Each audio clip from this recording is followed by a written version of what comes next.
Bonjour à tous, je suis ravie de vous retrouver aujourd'hui pour une nouvelle vidéo. Et plus spécifiquement pour une histoire d'intrigue comme on les aime. Mais avant de commencer l'histoire, comme d'hab, n'hésitez pas à commenter pour me dire ce que vous en avez pensé, à vous abonner si vous aimez le contenu de la chaîne et bien sûr à liker la vidéo. Bref, trêve de bavardage et on peut enfin commencer l'histoire.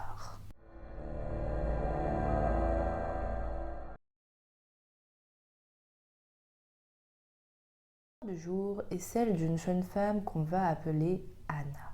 Anna est une jeune femme qui sort d'une relation plutôt compliquée. Et son état d'esprit après sa rupture est de profiter à fond de la vie. Et elle a bien raison. Donc Anna veut profiter de la vie, mais elle veut également faire de nouvelles rencontres. Et s'ouvrir à des personnes à qui elle n'aurait pas donné une chance auparavant. On peut dire que c'est une nouvelle Anna après cette rupture. Anna 2.0. Elle a eu plusieurs relations sentimentales plus ou moins brèves. Et parmi ces relations, Anna est tombée sur un homme qu'on va prénommer Matt. Et Matt, au premier abord, c'était pas du tout le style d'Anna. Mais finalement, elle a quand même décidé de lui laisser une chance parce que c'est un homme qui était très charmeur et très galant. Il a réussi à avoir Anna dans ses filets. Anna et cet homme se sont vus à plusieurs reprises. Au début, tout se passait plutôt bien, les deux étaient dans un jeu de séduction. Mais très vite, certains comportements de Matt ont commencé à déranger et à alerter Anna. Matt commençait un petit peu trop à se projeter pour elle, ce qui en soi n'est pas du tout un problème, mais dans l'histoire, vous allez voir, il y a d'autres red flags. Et parmi ces autres red flags, il y a le fait que Matt voulait être un tout petit peu trop contrôlant avec Anna. Il commençait à montrer des signes de jalousie qu'il n'y avait même pas lieu d'être, parce que ça faisait seulement quelques semaines qu'ils se fréquentaient. Anna a donc coupé court à cette histoire et elle a gentiment dit à Matt qu'elle ne souhaitait plus le voir. À cette annonce, Anna avait vraiment peur de la réaction de Matt. Mais à sa grande surprise, Matt a plutôt bien pris la nouvelle et il s'est montré assez compréhensif. Après cette rupture, Anna continue sa petite vie et elle n'entend plus du tout parler de Matt. C'est ce qu'elle voulait, donc c'est très bien. Les deux font chacun leur vie de leur côté. Et un jour de la semaine comme un autre, Anna a besoin de faire le plein. Donc, qu'est-ce qu'elle fait ? Elle se rend à la station-service à côté de chez elle. Et là, surprise ! Qui elle voit ? Ce fameux mec, Matt, qu'elle a largué quelques mois auparavant. Anna est un peu chamboulée de voir Matt, ça lui fait quand même un petit truc. Et elle, qui a l'habitude de venir dans cette station-service, elle n'avait jamais vu Matt auparavant. Elle se dit qu'il a sûrement dû se faire embaucher il y a peu de temps. Et elle se dit que c'est quand même une sacrée coïncidence ou un coup du destin, elle sait pas trop. Mais en tout cas, ce qui est sûr, c'est qu'elle comprend pas trop ce qu'il fait là parce que Matt n'habitait pas du tout dans le coin au moment où ils étaient ensemble. Mais bon, après Anna se dit qu'il faut pas trop qu'elle en prenne compte parce que en soi, ça fait des mois qu'ils sont plus ensemble, des mois qu'elle n'a plus de nouvelles de lui et sa vie a très bien pu changer et il a très bien pu emménager dans le coin. Alors petite précision, dans l'endroit où habite Anna, en fait, dans les stations de service, il y a des gens qui sont embauchés, donc en qualité de pompistes, pour mettre de l'essence dans la voiture des gens. Bah, du coup, comme vous l'aurez compris, Matt qui a été embauché en tant que pompiste et Anna qui arrive en voiture, il indique à Anna de se garer à une pompe qui est libre. Donc bon, Anna suit les indications de Matt et elle va se garer à la pompe. Mais par contre, il y a une question qui lui trotte dans la tête. Est-ce que Matt l'a reconnu ? Parce que quand il lui a indiqué d'aller se garer, il l'a pas trop fixé, il l'a pas trop calculé quoi. Anna, elle calcule pas trop, elle attend de voir comment ça va se passer. Donc comme à son habitude, elle sort de la voiture. Elle indique à Matt le montant qu'elle veut mettre en essence dans la voiture. Et là, Matt s'avance vers elle avec un sourire jusqu'aux oreilles. Je pense qu'elle a sa réponse, pas de doute, il l'a bien reconnue. Matt entame la conversation avec Anna et il parle un peu de choses classiques. Il lui demande comment elle va, ce qu'elle devient. Les conversations un peu bateau qu'on peut avoir quand on n'a pas vu quelqu'un depuis longtemps. Vous savez quoi. Anna est quand même très contente de discuter avec Matt, même si c'est une discussion bateau. Elle répond, elle pose des questions en retour. Je pense qu'elle est quand même très contente de revoir Matt. Mais attention, la conversation reste amicale entre les deux, rien de plus. Après quelques minutes de conversation et une fois que le plein d'essence d'Anna est terminé, Anna regarde sa montre et affolée et dit à Matt qu'elle doit partir parce qu'elle est déjà en retard à l'endroit où elle est attendue. Ils se font donc la bise et Anna remonte dans son véhicule et part de la station. De retour sur la route, Anna est quand même assez troublée par ses retrouvailles. Elle est un peu partagée entre deux feux. Son attirance pour cet homme qu'elle pensait disparu mais en fait qui est toujours bien présent en elle, mais aussi le fait qu'elle sache pertinemment que ce n'est pas un homme pour elle.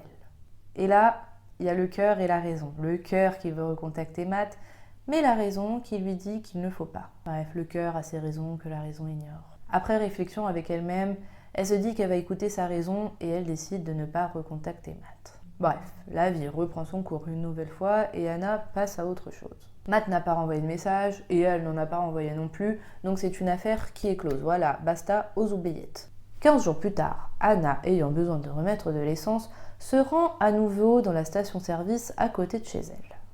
Et la station-service où travaille le fameux Matt. En allant à la station-service, Anna, elle espère ne pas tomber sur Matt. Enfin, il y a un côté sur elle qui espère ne pas tomber sur lui. Et d'un autre, elle espère quand même le voir. Le cœur a la raison, n'oublie pas. Hein. Et il s'avère que Matt travaille bien ce jour-là à la station-service. Là, cette fois-ci, Matt a repéré la voiture d'Anna au loin et il lui fait de nouveaux signes de se garer à une pompe. Rebelote, Anna sort de la voiture, elle lui indique le montant. Et là, Matt et Anna rediscutent. Et cette fois-ci, un peu plus longuement que la fois précédente. Après cette conversation, ce qui devait arriver arriva, les deux concluent qu'il faudrait qu'ils aillent boire un verre ensemble. Anna, what are you doing? Anna, vous savez, elle a un petit ange et un petit démon sur chaque épaule, et là, elle est en train de suivre les conseils du petit démon. Bon bref, les deux discutent, ils concluent qu'il faut qu'ils aillent boire un verre, et en plus de ça, ils sont super rapides, parce qu'ils prévoient le verre pour le lendemain soir. Voilà, Anna rentre chez elle, toute contente, elle fait sa journée, et là, on arrive au soir du rendez-vous. Bon, le verre se passe très bien, ils discutent bien, et à la fin de la soirée, ce qui devait arriver arriva, Matt et Anna s'embrassent. Bon, Anna s'est laissée aller à ses sentiments, mais par contre, sa raison la rattrape quand même, et elle se dit qu'elle ne va pas rentrer avec Matt et qu'elle va rentrer seule chez elle. De retour chez elle, Anna se refait un peu tout le fil de la soirée. Et redescendue un peu de son petit nuage, elle se dit que quand même pendant la soirée, elle a retrouvé des comportements qu'elle n'aimait pas chez Matt et qui ont fait qu'elle le quitte justement. Et après réflexion, elle décide de nouveau de couper court à ses retrouvailles. Bon, on peut dire qu'Anna, elle sait pas vraiment ce qu'elle veut. Hein. Donc le soir même des retrouvailles, Anna envoie un message à Matt. Elle le remercie pour la soirée, mais elle lui dit que c'était quand même peut-être pas une si bonne idée que ça de se revoir. Parce qu'elle, de son côté, elle lui dit que elle peut pas être amie avec lui vu qu'elle a une attirance pour lui, et en même temps, elle ne peut pas être en couple avec lui parce qu'il y a un tas de comportements qui la dérangent. Donc elle lui dit que vaut mieux couper court, qu'ils ne se parlent plus, parce que vu qu'elle veut pas d'une histoire d'amour avec lui ni d'une amour d'amitié, ça sert à rien qu'ils continuent à se parler. Là, cette fois-ci, la réaction de Matt n'est pas du tout aussi mature que la première fois qu'ils ont rompu. Il envoie des centaines de messages à Anna pour comprendre son comportement, il lui dit qu'il ne comprend pas du tout ce revirement de situation, il dit que ce n'est pas un vieux mouchoir qu'on prend et qu'on jette comme ça à sa guise. Et je pense que Matt, il est très très énervé et son ego a dû quand même en prendre un coup en sachant que ça fait 2 fois qu'Anna le jette. Hein. Anna, elle, qui a une réaction très mature, elle décide de ne pas répondre à Matt pour ne pas envenimer la situation. Mais Matt, lui, ça le rend encore plus dingue en fait qu'Anna ne réponde pas à lui. Ce qu'il veut, c'est une explication. Donc Matt, il continue à la harceler, à lui envoyer des centaines de messages, à l'appeler des dizaines de fois.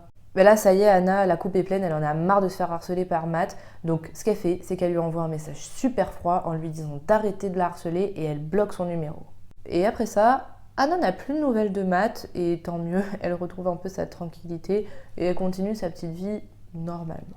Mais environ 15 jours après qu'elle lui ait envoyé ce dernier message, Anna, qui attendait tranquillement à la caisse du supermarché, ne voilà-t-il pas qu'elle croise Matt. Comment vous dire que je pense qu'elle est ravie. Et là, dans sa tête, elle se dit, mais c'est pas possible, je suis une poissarde, c'est de la malchance là, à ce stade-là. À peine débarrassée de lui, que le revoilà déjà. Et je pense qu'à ce moment précis, c'est la dernière personne qu'elle a envie de voir. Donc là, même si elle a vu Matt, elle prie dans sa tête tous les saints pour pas que Matt l'ait vu. Parce qu'il n'y a pas eu d'échange de regards. Mais c'est trop tard. Matt l'a repéré. Et Matt, il a l'audace de se diriger vers la même caisse qu'Anna et de se mettre juste derrière elle. Il commence à lui parler comme s'il l'avait pas harcelé quelques semaines plus tôt. Et il lui sort les violons. Hein. Là, c'est l'orchestre philharmonique. Il s'excuse platement, il dit qu'il regrette son comportement et qu'il espère qu'Anna pourra lui pardonner parce qu'il n'arrive pas à se la sortir de la tête. Il dit qu'il veut vraiment construire quelque chose avec elle et qu'en fait sa réaction c'était à la hauteur à laquelle il avait été blessé parce qu'il tient vraiment à Anna. Anna, elle, face à ce monologue, elle reste impassible, évasive et elle essaye de rester distante. Mais Matt, lui, continue de parler et il implore son pardon et il lui demande s'il peut lui redonner une autre chance. Anna, elle en a assez, elle lui répond sèchement que c'est terminé et qu'elle veut qu'une seule chose, c'est qu'il la laisse tranquille. Et qu'elle ne reviendra pas sur sa décision, que c'est définitif. Anna, elle en même temps, range ses courses en vitesse et décide d'aller le plus rapidement possible à sa voiture pour échapper à Matt. Mais Matt réussit à la rattraper sur le parking et il lui crie dessus de l'écouter et de lui pardonner. Anna, là, elle commence à avoir vraiment peur de lui. Elle voit bien que Matt, là, il est aveuglé par la colère. Et elle le connaît, c'est quelqu'un qui peut être vraiment imprévisible. Et là, il est vraiment tout proche d'elle. Anna, là, pour sa sécurité, elle se dit qu'il faut vraiment qu'elle se dépêche parce que Matt n'est vraiment pas très loin d'elle. Donc là, Anna range à toute vitesse ses courses et elle se met côté conducteur pour ouvrir sa portière, mais elle a à peine le temps de réagir que Matt est déjà à son niveau. Elle se retourne et Matt, d'un coup sec, il lui attrape le cou et il serre d'une telle force que Anna ne peut même plus respirer à cet instant. Tout ça s'est passé en une fraction de seconde, mais au moment où Matt lui serre le cou, Anna a le temps de voir le regard de Matt. Et elle voit que son regard a changé. Elle voit de la colère dans ses yeux, mais en même temps elle voit le vide total. Comme s'il avait plus d'âme, qu'il était habité uniquement par la colère. Et c'est à ce moment précis qu'Anna sut qu'elle ne se débarrasserait jamais de Matt et que lui serait prêt à tout, mais vraiment à tout pour la posséder. Bon bref, tout ça s'est passé extrêmement vite. Là, on décrit la scène lentement, mais ça s'est passé en une fraction de seconde finalement. Anna prend conscience que ce sont ses derniers instants. Anna entend des gens crier sur le parking, mais ça lui paraît être des sons mais vraiment très lointains. Des sons très éloignés, comme des bruits de fond. Et le volume de ces sons diminue seconde après seconde pour devenir des bruits mais vraiment très lointains. Et Anna finit par perdre connaissance. Mais fort heureusement pour Anna, elle se réveille quelques heures plus tard à l'hôpital saine et sauve. Mais elle est quand même un peu déboussolée. Ses souvenirs sont assez flous à vrai dire. Une fois qu'elle a un peu repris ses esprits, un agent de police se dirige vers Anna pour lui expliquer ce qui s'est passé.